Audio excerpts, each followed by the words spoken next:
Merci en tout cas d'avoir accepté notre invitation. Iségoria est très fière de vous recevoir pour cette dernière conférence de l'année sur un thème aussi important. Donc, Madame Calvez, vous avez exercé d'abord une activité de conseil en communication. Depuis 2016, vous êtes députée de la 5e circonscription des Hauts-de-Seine, La République en marche. Vous avez intégré la commission permanente des affaires culturelles de l'éducation, ainsi que la délégation aux droits des femmes à l'Assemblée nationale. Marlène Schiappa, alors secrétaire d'État chargée de l'égalité entre les hommes et les femmes, vous a confié en avril 2020, dans le cadre de la pandémie Covid-19 en France, une mission concernant la place des femmes dans les médias en période de crise. Et donc nous allons en discuter. Est-ce que Madame Rousseau s'est connectée?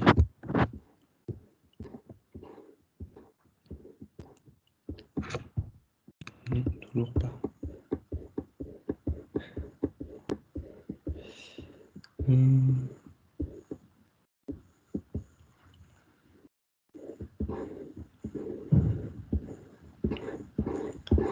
Elle devrait pas tarder.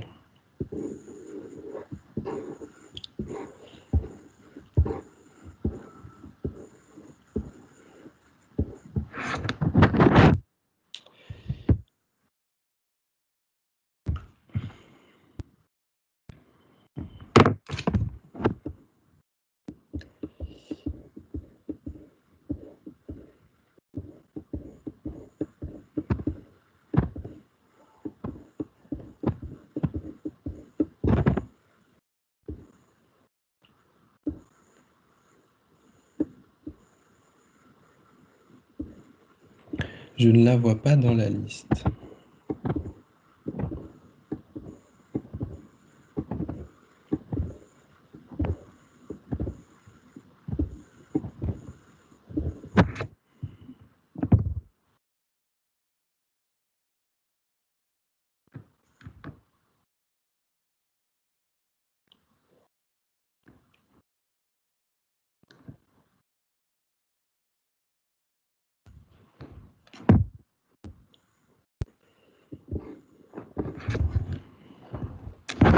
J'espère que ce n'est pas un problème technique.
J'avais pas prévu de me présenter, mais je vais peut-être le faire du coup, en attendant que Madame Rousseau se connecte. Je m'appelle Tugdual Valverde. J'ai fait une prépa ECS à Kérichen, à Brest. Et j'ai réussi à intégrer Audencia après 3 années de dur labeur. À Audencia, j'ai donc fait ma première année. J'ai intégré l'association Iségoria parce que c'est vrai que je suis quelqu'un d'intéressé par la géopolitique, etc. Et c'était une association qui permettait de réaliser des choses qui sont en rapport avec la géopolitique, mais avec d'autres thèmes, comme c'est la preuve ce soir. On fait une conférence sur le thème des femmes dans la sphère politico-médiatique. Et cette année, j'ai fait une API que... Ah, bonjour, madame. Bonjour, mes excuses pour le retard. Pas de souci. En train de... Donc, merci à toutes les deux d'être là. J'ai commencé par présenter Madame Calvez et je vais donc pouvoir vous présenter maintenant Madame Rousseau. Vous êtes une ancienne porte-parole et membre du parti Europe Écologie Les Verts. D'ailleurs, vous vous présenterez à la primaire écologiste en vue de l'élection présidentielle de 2022. Et vous êtes également enseignante à l'Université de Lille. Vous y donnez des cours portant sur l'économie et la transition écologique. Dans votre livre Parler, vous dénoncez les violences sexuelles et sexistes et vous demandez la fin de l'omerta qui contraint systématiquement les femmes au silence. Ce livre raconte notamment l'affaire Denis Baupin qui a commencé en mai 2016 avec la publication de 8 témoignages d'élus Europe Écologie Les Verts, dont vous, dans le but de révéler les agressions sexuelles commises par le député Denis Baupin. Pendant le confinement, le CSA a souligné la sous-représentation des femmes dans les médias. Seulement 14% de représentantes de l'État, 20% d'experts et 24% de personnalités politiques femmes. Les femmes sont donc largement sous-représentées dans les médias. Cela a d'abord été, d'autant plus été révélé avec la crise du coronavirus, comme le montre le rapport de Madame Calvez. Dans les médias, donc, les femmes sont sous-représentées, mais en politique aussi. Lorsque les femmes sont présentes, elles occupent davantage un rôle témoin, tandis que les hommes les postent à responsabilité. Un certain nombre d'affaires judiciaires, comme l'affaire DSK en 2011, montrent à quel point il existe un rapport de domination des hommes sur les femmes. Si les violences sexuelles semblent être l'obstacle le plus grand qu'une femme peut rencontrer dans sa carrière politique, il existe tout de même d'obstacles, parfois même moins visibles. On va donc se demander qu'est-ce que cela représente d'être une femme dans la sphère politico-médiatique. On ne se demande pas si c'est difficile, mais on se demande à quel point cela est difficile. On va d'abord revenir sur le constat des inégalités entre les hommes et les femmes et sur les causes que vous leur attribuez. Et ensuite, on abordera les solutions aux problèmes que vous préconisez toutes les deux dans vos différents travaux. Les inégalités entre les hommes et les femmes sont bien visibles. Par exemple, depuis 1992, Isegoria a invité seulement 11% de femmes. C'est un chiffre très faible. Dans le milieu politique, par exemple, elle compte 39,5% de femmes et le Sénat 34,8%. Les femmes sont donc effectivement sous-représentées dans la sphère politico-médiatique. Mais il existe aussi une partie invisible des inégalités et qui révèle peut-être encore plus le rapport de domination qui existe entre les hommes et les femmes. Céline Calvez, la place minoritaire qu'occupent les femmes dans les médias n'est pas nouvelle. Le CSA sort régulièrement de nouveaux chiffres sur le faible nombre d'expertes femmes sur les plateaux de télévision notamment, et cette situation existait avant le confinement. Mais j'aimerais que vous nous disiez quelle a été la différence entre l'avant et le pendant du coronavirus. Qu'est-ce qui a suscité chez vous un intérêt et qu'est-ce qui vous a alerté dans le but de faire le rapport que vous avez remis au gouvernement?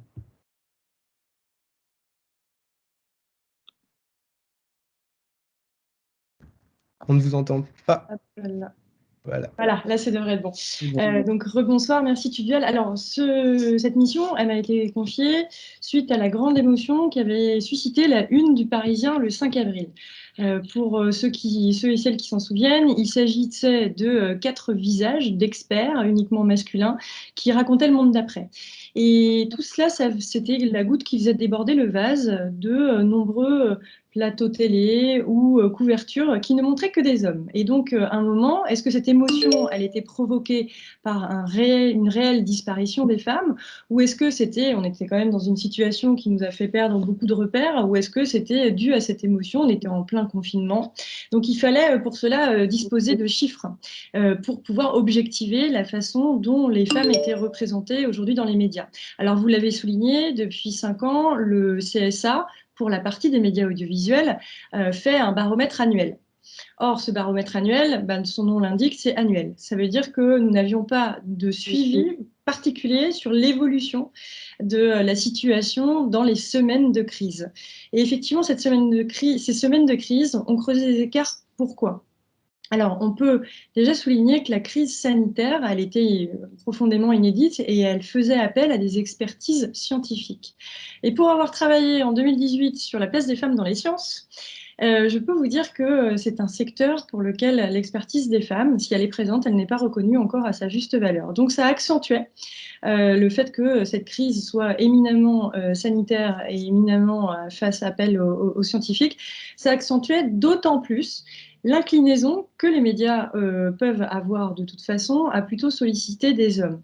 Les médias ne sont pas les seuls responsables, et on pourra y revenir, mais ce qu'on a pu constater, c'est qu'il y a eu un véritable décrochage. Pour vous donner un exemple, sur l'audiovisuel public, au mois de mars, on n'était pas à 35% de femmes parmi les expertes invitées, on était à 9%. 9%. Or, si on avait les outils pour pouvoir mesurer en continu quelle est cette absence des femmes, eh bien, ça nous fait des piqûres de rappel supérieures. Alors, la piqûre de rappel, elle ne suffit pas. Mais au moins, quand vous avez des chiffres et que vous pouvez juste les mettre sous le nez des décideurs, eh bien, ça peut fonctionner davantage qu'en mettant des chiffres une année après. Donc ça, il faut vraiment le constater. Donc, moins de place, mais ce qu'il faut retenir, c'est que s'il y a eu un décrochage, c'est que la situation de départ était de toute façon largement pesante. Madame, la situation, elle n'est pas satisfaisante, mais et des fois on le voit bien. Donc comme là, la crise, elle a révélé, il y a des chiffres, on le voit. Mais en quoi parfois le sexisme et les discriminations sont les parties invisibles des inégalités entre les hommes et les femmes? Qu'est-ce que c'est en fait la domination masculine, si on devait un peu le définir? Et que c'est une chose qu'on le voit moins, Madame Rousseau.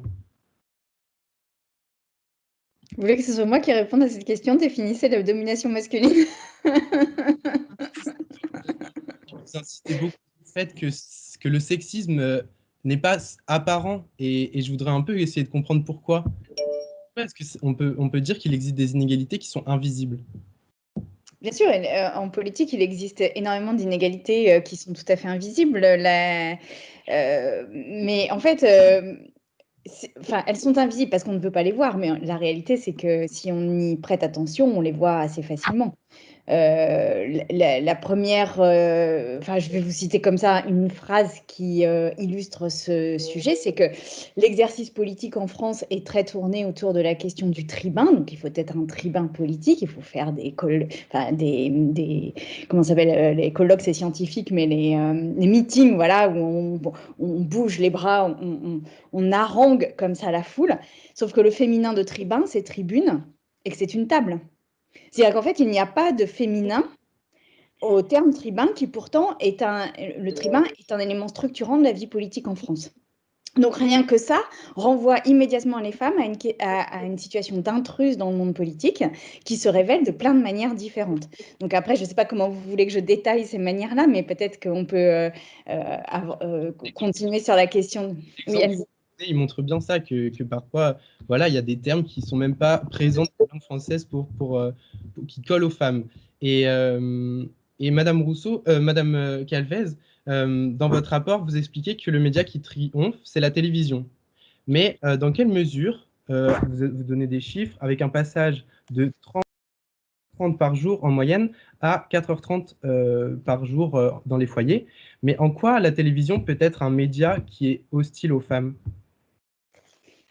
En quoi il peut être hostile? C'est déjà en ne les invitant pas à se reconnaître comme dans un miroir. C'est une forme d'hostilité, simplement de donner la parole aux hommes et de ne pas la donner aux femmes, c'est une première forme d'hostilité. Une autre forme d'hostilité, c'est de pouvoir représenter les femmes, mais d'une manière super sexiste. Donc là, on nous dit oui, mais il y a des femmes, oui, enfin bon, dans quelle manière vous les représentez? C'est aussi de leur donner la parole en les qualifiant uniquement de témoins, quand la parole des hommes va être reconnue d'une expertise. Et ça, c'est ce que l'INA ou encore les travaux du CSA, qui ont été faits vraiment dans le cadre de la mission qui m'a été confiée, je tiens à le rappeler, ont pu montrer qu'il y avait des postures d'autorité comme ça qui étaient différentes. Nous ne qualifions pas de la même façon, et c'est notamment le travail qui a été fait sur les bandeaux de titres, vous voyez, quand on vous qualifie. Eh bien, c'est ça. Donc la forme d'hostilité, je n'utiliserai pas forcément ce mot-là, parce que souvent, c'est fait sans savoir. Il n'y a pas, c'est inconscient. Alors, c'est réel, mais c'est inconscient. Ce qui fait que la mesure est vraiment indispensable. C'est-à-dire que la sensibilisation, aujourd'hui, si nous ne sommes pas arrivés à quelque chose de parfait, nous pouvons constater qu'il y a des améliorations et certains réflexes qui se sont faits jour.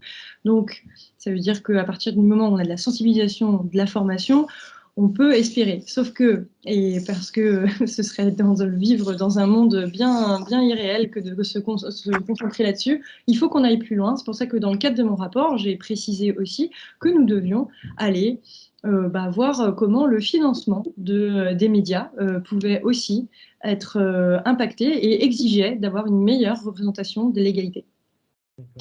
Comme la représentation des femmes semble bien faible à la télévision notamment, on peut penser que les femmes sont mises en concurrence quand on leur demande de venir par exemple sur un plateau télévision. Madame Rousseau, dans votre livre, vous l'expliquez bien, que les femmes sont mises en concurrence parce qu'elles sont dans des situations précaires, et ce qui fait qu'elles n'ont pas le temps ou qu'elles n'ont même pas les idées de faire advenir une solidarité entre elles.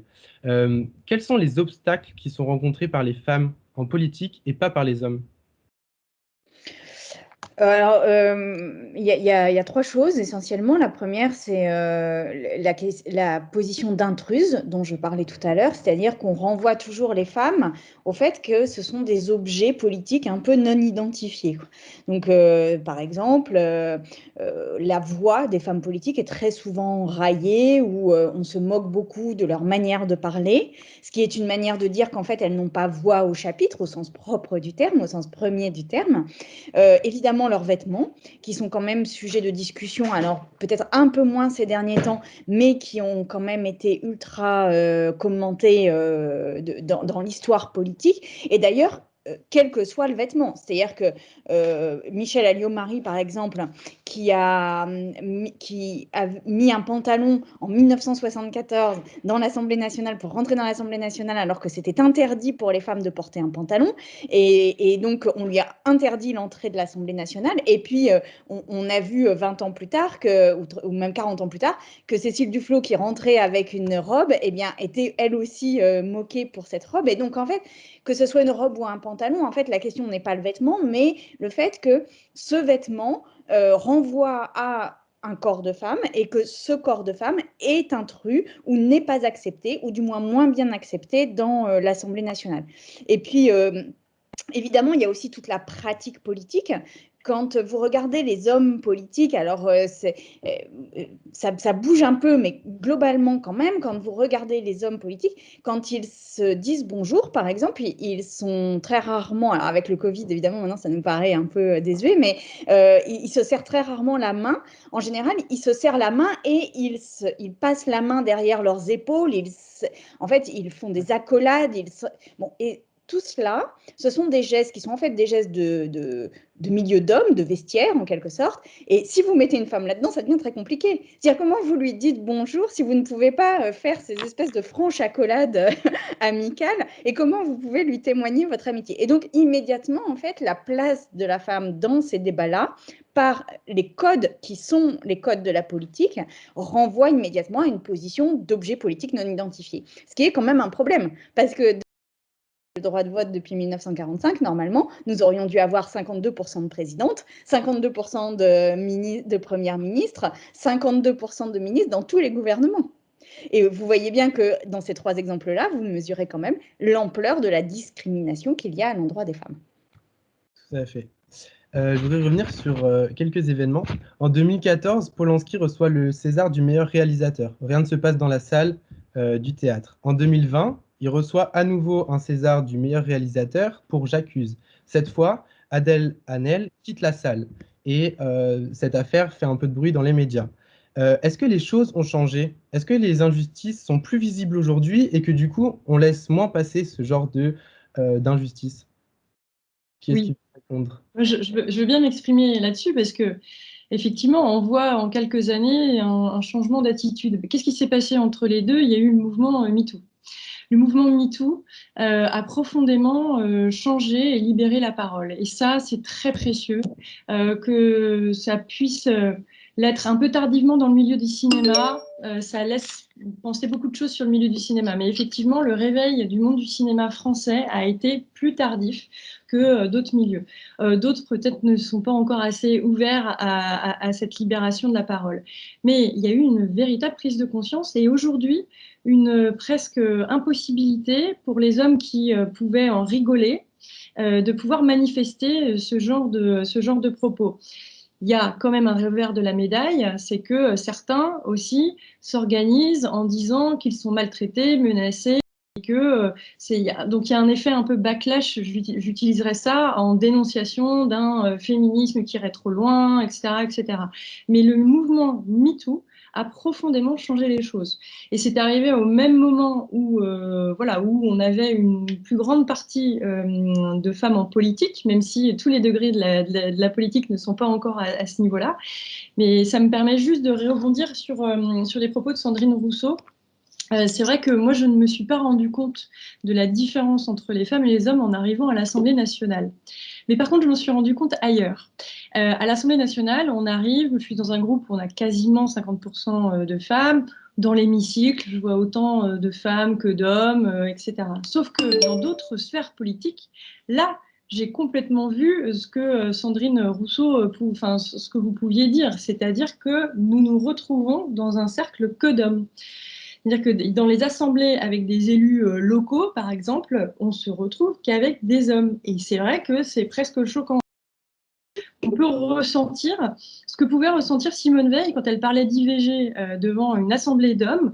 Eh bien, on peut mesurer là le travail qui a été fait. Donc, le travail a été fait en politique, il reste encore à poursuivre. Il a été fait aussi sous l'impulsion de MeToo. Moi, je pense que ça a profondément changé les choses parce que c'est une prise de conscience. De la même façon, quand un Premier ministre met sur la table le Grenelle des violences conjugales, c'est la première fois qu'un Premier ministre s'empare d'une telle cause. Eh bien, rien que ça, ça le met sur l'agenda public. Et en fait, l'agenda public, ça veut dire que ça peut éventuellement le mettre dans la tête de l'ensemble des Français. Madame Rousseau, est-ce que la parole s'est vraiment libérée avec MeToo? Est-ce que la condamnation de Weinstein, même si elle n'a pas eu lieu en France, mais c'était dans le milieu du cinéma, est-ce que c'est la condamnation exemplaire que vous attendiez? Je vais être un peu trash, mais j'ai envie de dire que si le mouvement MeToo avait réellement infusé complètement le milieu politique, probablement que nous n'aurions pas Gérald Darmanin au ministère de l'Intérieur. Et qu'on voit bien que finalement, ces accusations de viol sont traitées encore d'une manière qui minimise la portée de ces accusations en disant que peut-être la plainte n'est pas fondée, peut-être que. Bon, très bien, moi, la présomption d'innocence est absolument essentielle à mes yeux. Absolument essentielle. Mais le principe de précaution aussi. Et en l'occurrence, là, on est quand même... précisément après le mouvement MeToo, pour moi, cette nomination relève d'une forme de backlash. C'est-à-dire, ça relève d'une forme de réappropriation des rôles essentiels qui sont l'intérieur et la justice. Donc, les deux. Enfin, je rappelle quand même que le mouvement MeToo, les femmes ont dénoncé deux choses essentiellement. La première, c'est qu'elles n'arrivaient pas à déposer plainte parce que leur plainte n'était pas correctement reçue et qu'elles n'arrivaient pas à obtenir justice. Ministère de l'Intérieur et de la Justice, de personnes qui se sont fait remarquer par leur opposition au mouvement MeToo, voire par des accusations personnelles sur le cas de Gérald Darmanin. Donc évidemment que tout cela pose quand même une question, et une question importante sur la réception qu'on a eue de ce mouvement-là. Et moi, je constate qu'en France, aucun homme un peu célèbre n'a eu de poursuites judiciaires réelles. C'est-à-dire qu'aucun homme un peu célèbre en France accusé de violences sexuelles n'a même eu une instruction de la plainte qui était contre lui. C'est-à-dire que la plupart, la totalité, ont été classées sans suite. Il y a encore des affaires en cours, notamment sur Luc Besson, mais Luc Besson, ça a été d'abord classé et après, c'est la victime qui a réactivé la procédure, de même que sur le cas de Gérard Depardieu, de même que... Bon. Donc, en fait, aujourd'hui, en France, on est vraiment en très grande difficulté et on a un problème structurel, sociétal, j'allais dire, à condamner les personnes qui sont accusées de violences sexistes et sexuelles. Je rappelle qu'en France, les chiffres de la condamnation de viol sont entre 1 et 3%. C'est-à-dire qu'entre 97 et 99% des viols ne sont jamais condamnés. Je crois qu'on peut dire que la société est aveugle, peut-être un peu moins aujourd'hui, mais il reste quand même de nombreux tabous, de nombreuses injustices. Et je pense que la société n'a pas encore complètement ouvert les yeux sur cette domination qui s'impose aux femmes. Il y a un terme qui est apparu en 2010 aux États-Unis, c'est le terme de woke. Il dérive du verbe wake, qui veut dire réveiller. Et en fait, c'est pour décrire un état d'éveil face à l'injustice. Et donc ce terme concerne d'abord les injustices liées au racisme aux États-Unis, mais aujourd'hui il s'applique aussi aux inégalités entre les hommes et les femmes. Et justement, je crois que ça c'est un enjeu important, que les gens prennent conscience de ces injustices, que les gens soient éveillés face à ça. Il est nécessaire de rendre visible cette domination pour que les citoyens soient conscients des choses et que les choses changent vraiment. Mais il existe donc aussi des mesures qui sont concrètes. Dans vos travaux, vous préconisez toutes les deux plusieurs mesures pour que la sphère politico-médiatique soit un environnement plus accueillant pour les femmes, un environnement où elles peuvent prendre la place qu'elles méritent. Mais tout d'abord, je voudrais juste revenir sur une chose, Madame Rousseau. En quoi la responsabilité de cette position des femmes, elle est collective? En quoi la responsabilité de l'infériorisation des femmes est collective? En quoi il faut que tout le monde prenne conscience de la place des femmes aujourd'hui? Il faut que les gens s'éveillent. Mais pourquoi? Parce que en fait, souvent on renvoie les questions de féminisme aux femmes en disant c'est aux femmes de se défendre, et puis quand on se défend un peu trop fort, en plus on est un peu hystérique, un peu colérique, un peu dérangeante, etc. Bon, moi, par exemple, quelque chose qui m'a beaucoup fait rire, c'est quand même les hommages rendus à Gisèle Halimi quand on sait l'ampleur des critiques qu'elle avait pendant qu'elle bataillait pour que le viol soit reconnu comme un crime. Il y a quelque chose de l'ordre un peu de l'ironie de l'histoire dans cette affaire. Mais donc, en fait, on renvoie le fait d'une société égalitaire au comportement des femmes. Mais la réalité, c'est que il n'y aura pas d'égalité tant que les hommes n'auront pas déconstruit leur propre situation dans la société, et en l'occurrence leur propre situation de domination. Parce qu'il faut quand même mettre aussi les mots qu'il convient. Et alors, ce que je veux dire quand même, c'est que la position dominante est une position qui renvoie en fait à tout un tas de facilités, et donc il n'est pas naturel de déconstruire une position dominante. C'est-à-dire qu'il faut vraiment faire un effort, et il faut donc accepter de faire cet effort pour déconstruire sa position de dominant. Évidemment qu'il est beaucoup plus facile de rentrer chez soi le soir et que le ménage soit fait, que les courses soient faites, que le repas soit fait, plutôt que de s'interroger sur les courses. Donc évidemment que la situation la plus aisée, la plus facile, la plus confortable est celle de la situation dominante.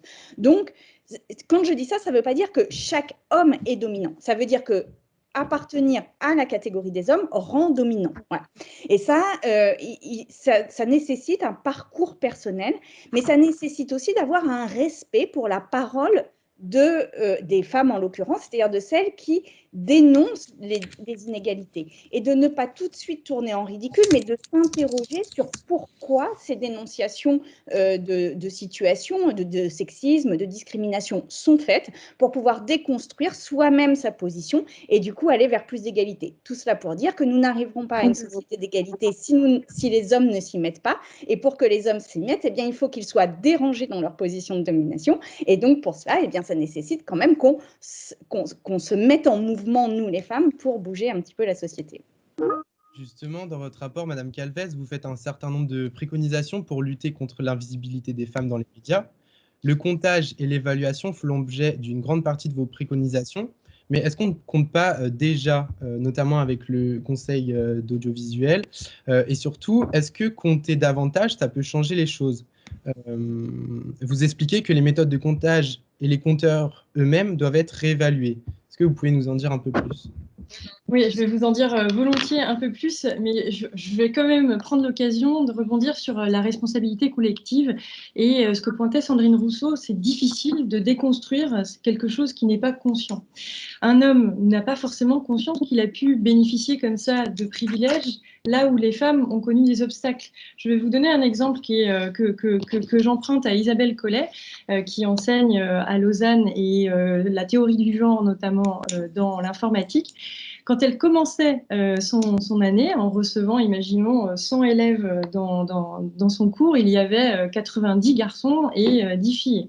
Et en fait, la première problématique qu'elle leur posait, c'est de dire, bon, comment on va déterminer les 40 garçons qui ne devraient pas être là, qui ont bénéficié de certains stéréotypes qui sont portés sur les femmes, et comment on va déterminer ceux qui ne méritent pas d'être là.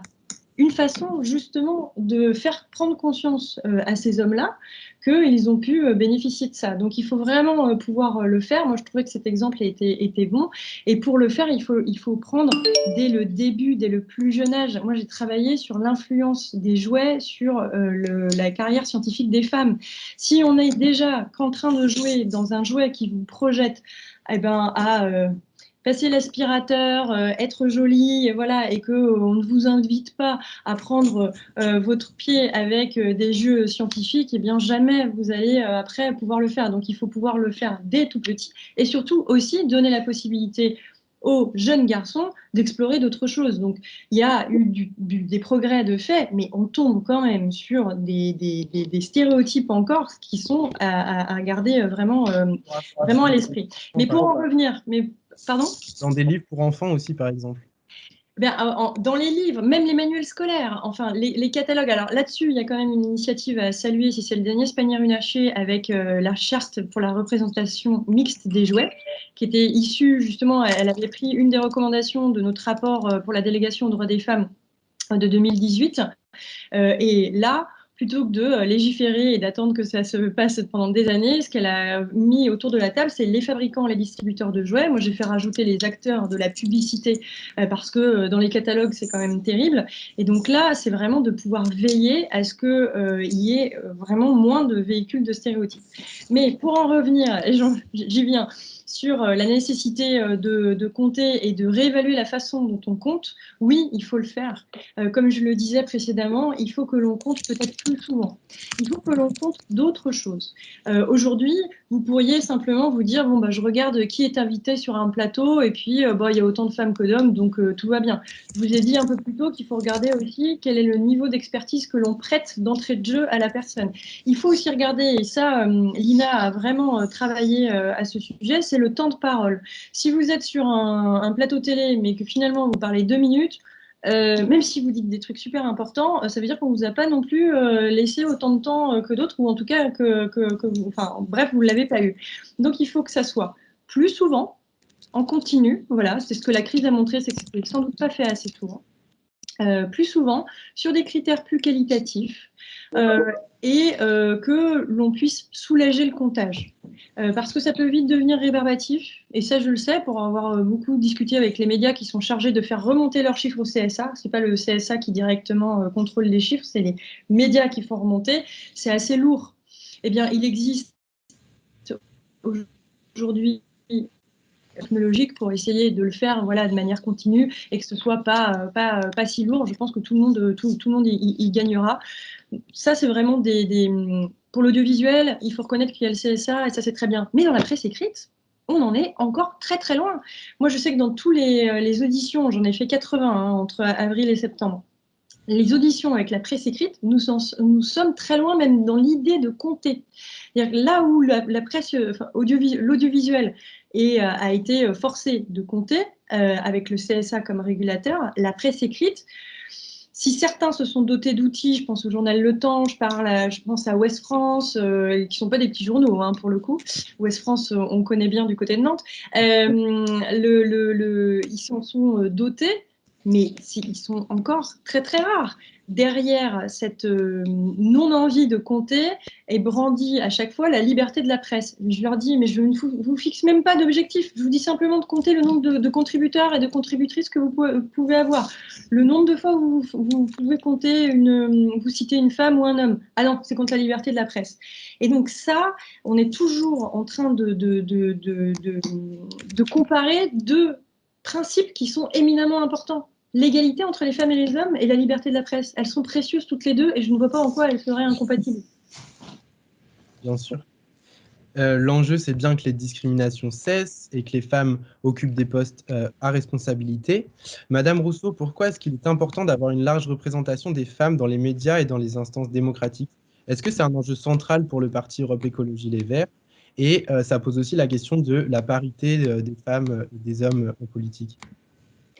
Alors, c'est absolument central d'avoir une représentation des femmes, absolument central, mais absolument insuffisant aussi.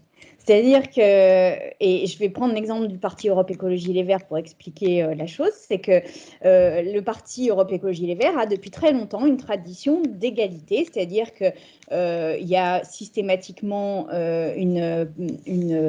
des listes complètement paritaires, les prises de parole sont alternées femmes-hommes, tous les postes sont doublés femmes-hommes dès lors qu'il est possible. Bon, donc normalement, le truc, c'est que l'affaire Baupin n'aurait pas dû exister dans ce parti. Voilà. Et pour autant, elle a existé. Et donc, si elle a existé, c'est qu'il faut tirer les conclusions de cette chose-là et que le simple affichage des femmes n'est pas suffisant. Et ce qu'il convient de vraiment avoir en tête, c'est que pour qu'il y ait une réelle égalité entre les femmes et les hommes, c'est qu'il faut avoir en permanence une vigilance sur cette égalité tout le temps, tout le temps, tout le temps. Et il ne suffit pas de mettre des femmes à des postes pour que le sexisme s'arrête.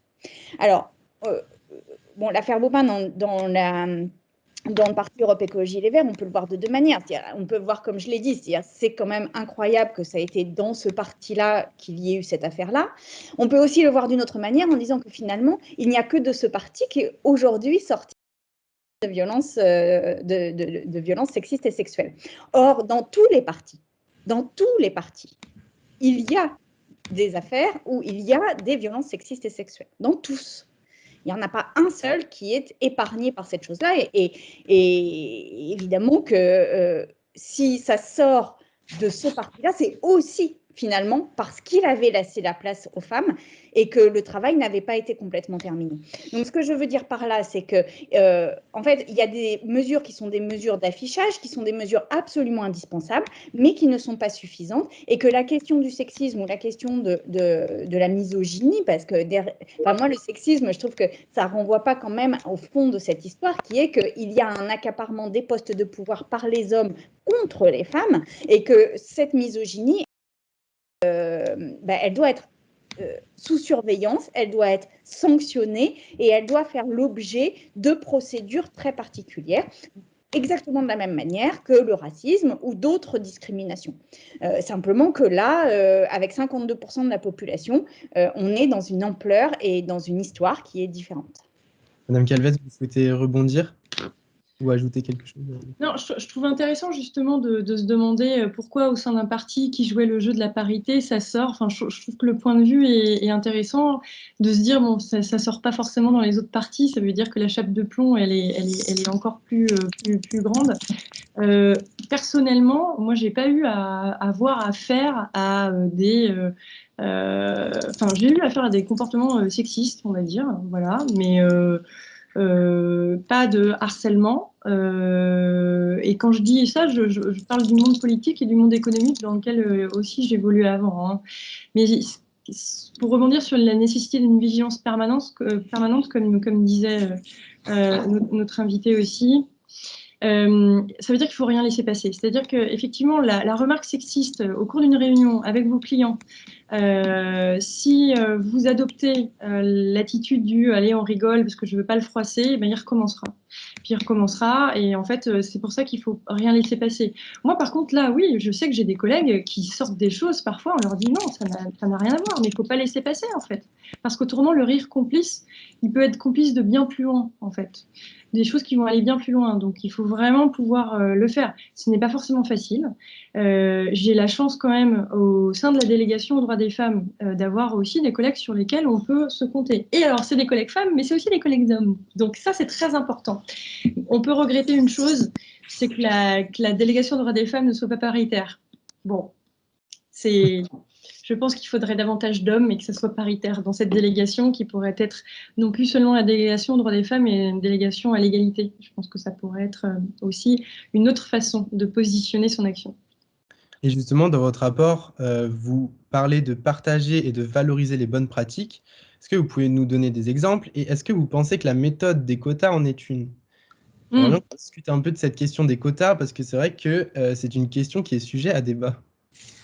Oui, alors avant d'arriver sur cette question qui suscite les débats, les bonnes pratiques, je voudrais saluer la démarche des expertes, par exemple, qui est un site où aujourd'hui vous pouvez trouver les profils de 3000 expertes, alors vraiment dans des sujets complètement différents, variés, mais qui ont été voilà, comme ça sélectionnés et qui est consultable par l'ensemble des journalistes.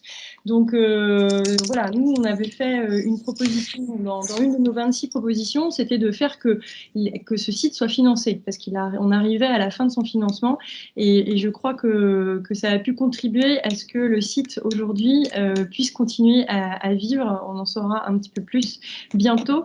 Ça, c'est une bonne pratique. Je vous parlais des outils technologiques qui existent pour pouvoir surveiller ça. C'est aussi une autre bonne pratique. L'éducation aux médias, avec l'éducation et l'éveil à la place des femmes et des hommes dans les médias, c'est aussi ce que fait le CLIMI à travers un concours qui s'appelle Zéro cliché.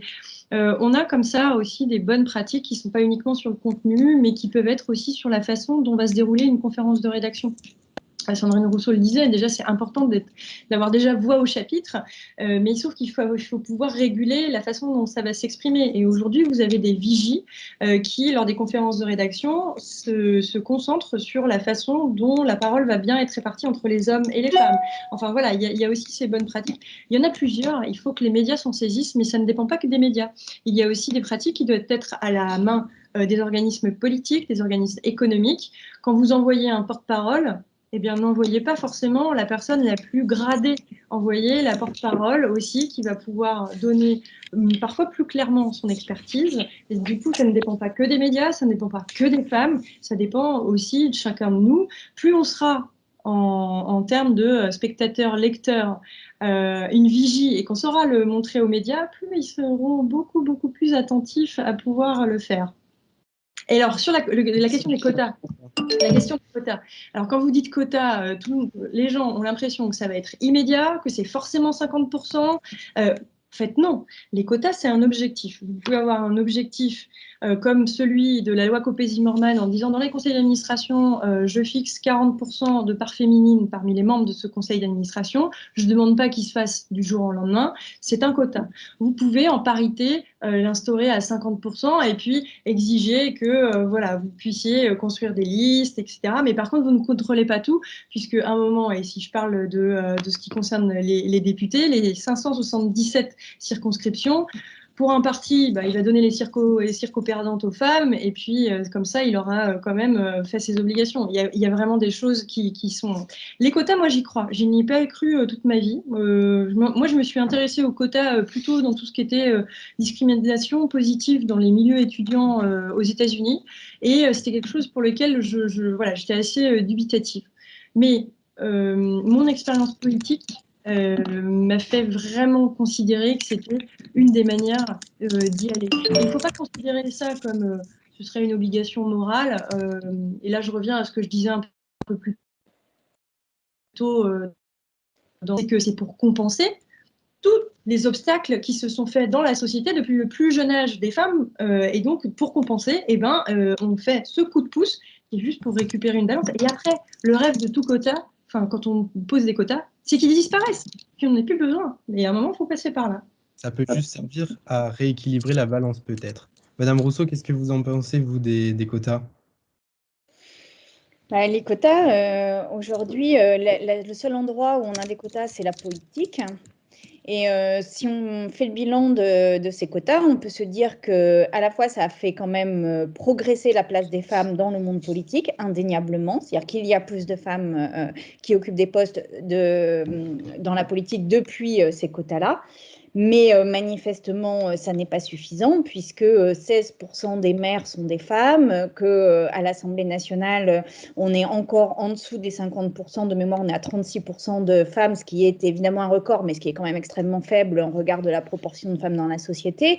Et par ailleurs, si on regarde les conseils départementaux, eh bien, pour réussir à avoir des femmes, il a fallu doubler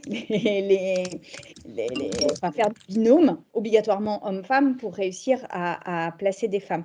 Donc, la politique des quotas, elle a été un booster à un moment donné, elle a été vraiment un accélérateur de l'entrée des femmes en politique, indéniablement. Par contre, elle ne se suffit pas à elle-même. Et peut-être que c'est ce dont on manque finalement depuis l'instauration de ces quotas, c'est d'une politique réellement d'incitation des femmes à développer leur talent politique et à s'installer en politique. Moi, je rappelle quand même une chose, c'est qu'il n'y a pas de femmes qui durent en politique. Il n'y a pas de femmes qui tiennent longtemps en politique. Regardez les femmes qui sont aujourd'hui en politique, aucune n'a de l'ancienneté en politique. Et les femmes qui étaient les plus anciennes, c'est-à-dire les Michèle Alliot-Marie, les Kosciusko-Morizet, les ministres du gouvernement Hollande, etc., toutes ont disparu. Najat Vallaud-Belkacem, etc. Bon. En fait, là, on manque de poids lourds féminins dans la politique, et ça n'est pas un hasard, c'est que les femmes sont beaucoup plus fragiles dans leur parcours politique que les hommes, et donc on voit émerger des générations de femmes comme ça qui émergent à intervalles réguliers, et à chaque élection, on voit de nouvelles figures féminines apparaître. Mais en fait, on s'aperçoit que ces figures féminines ont aussi une espérance de vie politique qui est beaucoup plus faible. Et c'est lié à plein de choses. Mais en l'occurrence, c'est lié surtout au fait que la politique nécessite 3 choses essentielles pour durer. La première, c'est du réseau. La deuxième, c'est de l'argent. Parce qu'il faut se déplacer dans toute la France, il faut aller inviter des gens dans des restaurants, payer des pots, etc. Et puis, ça nécessite du temps, et particulièrement du temps sur le temps familial, c'est-à-dire du temps de week-end et du temps de soirée, parce que c'est là que les citoyens et les citoyennes sont chez elles et eux. Et sur ces 3 choses-là, les réseaux, l'argent et le temps, les femmes en ont beaucoup moins que les hommes. C'est-à-dire qu'elles ont beaucoup moins de réseaux et d'occasions de faire de ces réseaux, elles ont beaucoup moins d'argent, et quand elles ont de l'argent, elles hésitent beaucoup plus que les hommes à utiliser l'argent du foyer pour leur propre carrière personnelle. Et la troisième chose, c'est que ce temps familial, les femmes beaucoup plus que les hommes hésitent à le mobiliser pour des ambitions personnelles plutôt, ou des ambitions politiques, qui sont évidemment à un moment donné personnelles, plutôt que de rester dans la famille. Donc, si vous voulez, c'est en ça que la situation des femmes en politique est plus fragile. Et puis, j'ajouterai une dernière chose, c'est que l'intégralité des responsables aux élections, donc l'intégralité des personnes qui, en fait, désignent les candidats et candidates aux élections, dans tous les partis politiques, ne sont que des hommes. Et dans toute l'histoire, n'a jamais été que des hommes. C'est-à-dire qu'il n'y a jamais eu de femmes seules en position de choisir les candidats et candidates dans un parti. Et ça, c'est très important, c'est-à-dire qu'en fait, les femmes sont choisies par des hommes, et que par conséquent, leur position politique dépend en fait d'hommes qui leur ont donné cette place et qui sont des mentors. Et d'ailleurs, les femmes qui ont le plus duré en politique sont aussi des femmes qui s'appuyaient sur des mentors. C'est le cas de Michèle Alliot-Marie que j'ai cité, c'est le cas de Martine Aubry, par exemple, à Lille, qui a encore une ville, mais qui est quand même affaiblie sur la place politique nationale. Et vous pouvez regarder à peu près toutes les femmes politiques qui ont tenu un moment, ont tenu grâce à l'appui de quelqu'un et d'un homme qui était très installé dans le parti. Madame Calvez, vous voulez réagir ? Alors, moi, je voulais réagir en donnant un exemple, et avant, en réagissant à un commentaire sur est-ce que de mettre des quotas, ça ne délégitime pas les femmes. J'allais vous poser la question, justement. Ah ouais, alors, très bien. C'est une question qui est dans le chat, là, et c'est: un quota ne peut-il pas justement desservir les femmes en rendant moins légitime leur nomination ? Moi, c'est ce que je pensais avant. Et puis moi, je vous dis maintenant, tant mieux il y a des quotas, il faut prendre la place. Justement, comme il y a eu des obstacles avant, il faut vraiment, mais pas du tout rougir du fait de pouvoir bénéficier des quotas. Ce n'est qu'un juste rebalancement des choses. Donc, il faut vraiment le faire. Et par contre, une fois qu'on en a profité, eh bien, on monte ses compétences, oui. On aide aussi les autres qui n'ont pas forcément dans leur domaine de quotas avantageux. Donc ça, pour le coup, moi, je vous encourage vraiment à dire, mais en en fait, moi, j'ai été choisie par mes compétences. Et oui, on m'a donné un coup de pouce parce que j'avais plein d'obstacles à rattraper là. Donc, franchement, il faut vraiment pas rougir de cela. Sur la politique des quotas en politique, c'est vrai que ça ne suffit pas et il faut avoir une vraie volonté. Moi, je me souviens, je vous livre une anecdote, moi, je me suis engagée en marche très rapidement et puis j'ai répondu à un appel à volontariat pour tous ceux qui voulaient aider à structurer le mouvement qui était vraiment naissant puisqu'on était 4 mois après la création du mouvement. J'ai répondu hyper spontanément, tellement spontanément que je ne me suis pas relue, donc je me suis dit mince, ça va être horrible. Eh bien, il y a 10 000 personnes qui ont répondu à cet appel à volontariat. Sur ces 10 000 personnes, je vous le donne en mille, combien de femmes? 1000. Ben voilà, parce que donc voilà, c'est bien connu, il n'y a que 10% de la population qui est féminine. Mais là-dessus, il y avait différents postes comme ça à pourvoir de manière bénévole, et dont une centaine de postes de référents. Et pour ces postes de référents, eh bien, c'était compliqué. Les femmes disaient responsabilité, moi je voulais juste aider un petit peu, voilà. Et donc il y avait vraiment du mal. Sauf que Emmanuel Macron a dit moi je m'en fiche de 50 hommes et 50 femmes. Enfin, vous vous débrouillez, je m'en fiche que dans le vivier de départ, ça soit différent. Donc moi, j'en ai bénéficié. Si on n'avait pas eu justement cette pratique supplémentaire qui n'est pas régie par la loi du tout, eh bien, en fait, je ne serais pas là devant vous aujourd'hui. Eh bien, ce n'est pas grave. Moi, j'ai mis à profit aussi cette chance-là pour ensuite alors, devenir parlementaire. Alors ça, je n'avais pas du tout idée au moment de remplir dans ce questionnaire, mais c'est une histoire de conviction. Et quant à la possibilité, effectivement, aux femmes de pouvoir choisir et peser dans les décisions, pour l'instant, force est de reconnaître que ce n'est uniquement que dans les instances collectives qu'elles l'ont et que souvent, effectivement, ce sont plutôt les hommes qui vont valider les choix. Donc, on a encore quelques années devant nous pour montrer des exemples de durée, justement. Je vais prendre quelques questions qui ont été posées dans le chat. Alors, pour commencer, une question de Geneviève qui demande comment assumer pleinement sa féminité en politique si chaque détail de son apparence est commenté. Qui souhaite, Alors, peut-être que je peux me permettre de répondre en disant que de toute façon, quelle que soit la manière dont vous vous habillez, tout sera commenté. Donc, je veux dire, que vous soyez féminine ou masculine, que vous soyez en robe ou en pantalon, que vous ayez les cheveux courts ou longs, que vous soyez maquillée ou pas. Enfin bon, quelle que soit la manière dont vous serez renvoyé à votre apparence. Donc, ça n'a pas d'importance en fait. Et donc, il faut se détacher complètement de cette chose-là. Après, la seule chose qui compte en politique, c'est en fait d'être à l'aise dans ses vêtements. Et ça n'est pas un petit sujet parce que souvent, les vêtements dits féminins sont des vêtements qui sont plus étroits, plus courts, plus cintrés et qui vous empêchent en fait de faire des mouvements. Or, la politique est un jeu de mouvement. Et ça, il est très important de le redire. C'est que moi, j'ai lu par exemple un livre d'Hillary Clinton qui disait, donc c'était avant qu'elle se présente contre Trump la dernière fois, et elle disait qu'un des conseils qu'elle donnerait à une femme qui commence en politique, c'est de ne jamais prendre de sac à main. Et je trouve que ce conseil est tout à fait juste parce que le sac à main, en fait, c'est quelque chose qui vous maintient l'épaule comme ça, donc vous êtes coincé d'un côté, en fait, vous avez toujours une partie du corps qui est figée parce que vous avez ce sac à main.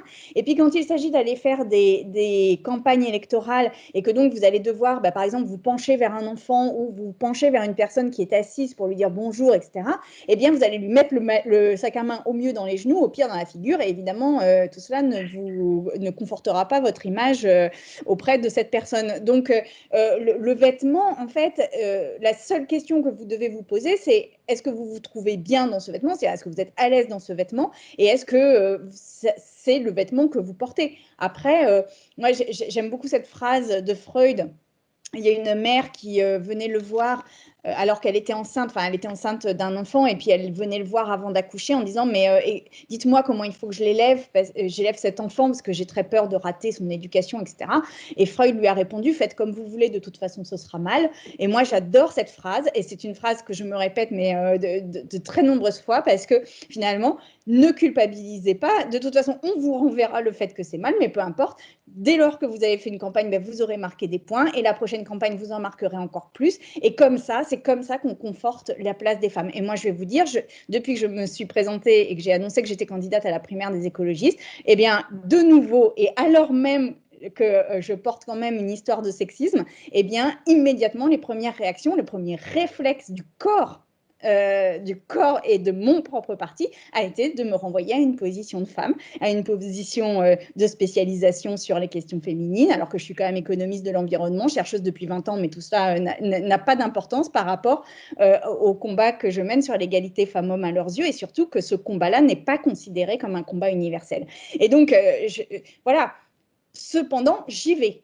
Et je vous fais la promesse ici que non seulement j'y vais, mais qu'en plus j'y vais pour gagner et que je ferai tout pour gagner cette primaire. Et que donc, quelles que soient les critiques que l'on me renvoie, eh bien, il faudra que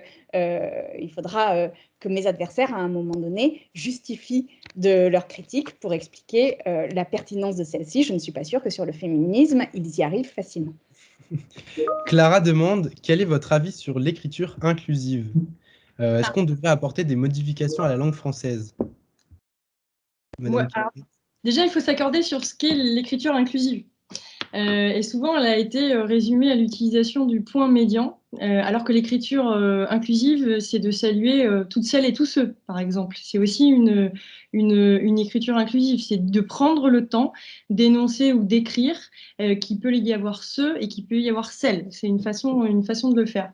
Moi, je suis plutôt, on va dire, favorable parce que j'ai mesuré vraiment quelle était la portée de l'utilisation de ce type de formule.